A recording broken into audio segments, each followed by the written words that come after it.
नमस्कार मित्रों, आपका डॉक्टर आलोक शैंटिया AIRONDF चैनल पर स्वागत है। सुप्रभात। सुप्रभात एक शब्द नहीं है, बल्कि इस शब्द के अंदर आपने कभी महसूस पता नहीं किया या नहीं किया, सुप्रभात एक इस बात का संकेत है कि अब आप ऊर्जावान हैं। और सिर्फ आप ऊर्जावान नहीं हैं, वह पृथ्वी जिसने कुछ देर पहले सूरज के तपते प्रकाश में अपने को गर्म पाया था, जिसने उस गर्मी के कारण एक अव्यवस्था देखी थी, वह रात की कालिमा में फिर से ठंडी हुई है। और ठंडी होने के बाद ओस की बूंदों से प्रकृति ने अपने को भिगो लिया है। लेकिन वह पृथ्वी जानती है कि रात की कालिमा में बदलते हुए इस दृश्य को ऊर्जा की आवश्यकता है। उस ऊर्जा के लिए फिर से वो अभिनंदन करती है पूरब की दिशा का, उस सूरज का जिसके कारण कुछ समय पूर्व वह ऊर्जा के स्रोत के रूप में उसके किरणों को समाहित कर रही थी।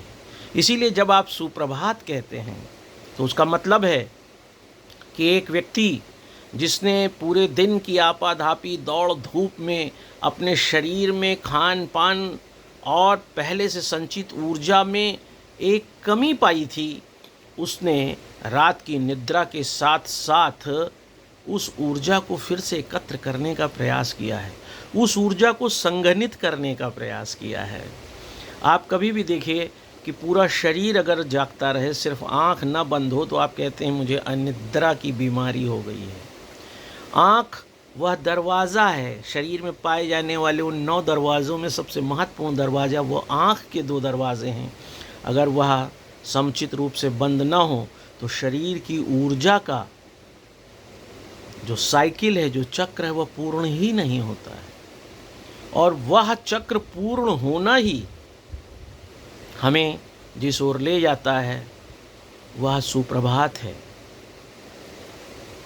जब हम किसी को सुप्रभात कहते हैं तो उसका तात्पर्य यह भी है कि हमारे इस चराचर में, प्रकृति में जो भी तत्व अव्यवस्थित हो गए थे, भले ही वो शरीर है, शरीर के जितने भी अंग हैं जिनमें टूट फूट हुई है, जो उपापचय प्रक्रिया में थोड़ा अव्यवस्थित हो गए हैं, जिनमें कोई तरह की परेशानी आ गई है, वह सभी शरीर में लेटने की अवस्था में, निद्रा की अवस्था में, उस रात्रि कालिमा की अवस्था में अपने को शरीर के सबसे महत्वपूर्ण अंग लीवर के द्वारा फिर से सही करते हैं।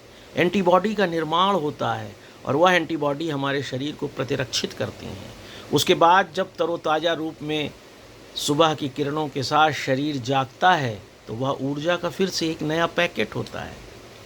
कितनी सुंदर बात है कि जब आप सुप्रभात कहते हैं तो फिर से आप ऊर्जा की एक नई कहानी शुरू करते हैं। यह कहानी ठीक उसी तरह से है जो लोग यह जानते होंगे कि बचपन में जब आपके यहाँ कोई टार्च का सेल एग्जॉस्ट हो जाता था, मध्यम पड़ जाता था, तो लोग कहते थे थोड़ी देर धूप में रख दो तो ये अभी सेल थोड़े दिन और चल जाएगा। यह शरीर या प्रकृति उसी सुप्रभात रूपी सेल का हिस्सा है जो कुछ देर बाद फिर से ऊर्जा इकट्ठा करके जीवन के अपने सारे सुरों को, और इसी सुर को हमने संगीत कहा है, सा रे गा मा पा धा नी सा, इन सारे सुरों को एकत्र करके फिर एक लय पैदा करती है।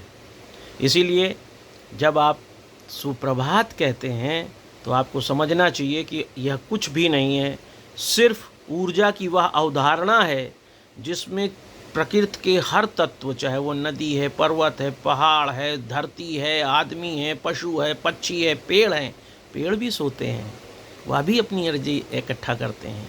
जो जाइलम और फ्लोएम वाहिकाएं पौधों में पोषक तत्व पहुंचाती हैं, पानी पहुंचाती हैं, वो भी आराम चाहती हैं। और यह वह समय होता है जब वह कार्बन डाइऑक्साइड छोड़ते हैं, जब वह ऑक्सीजन का अवशोषण करते हैं।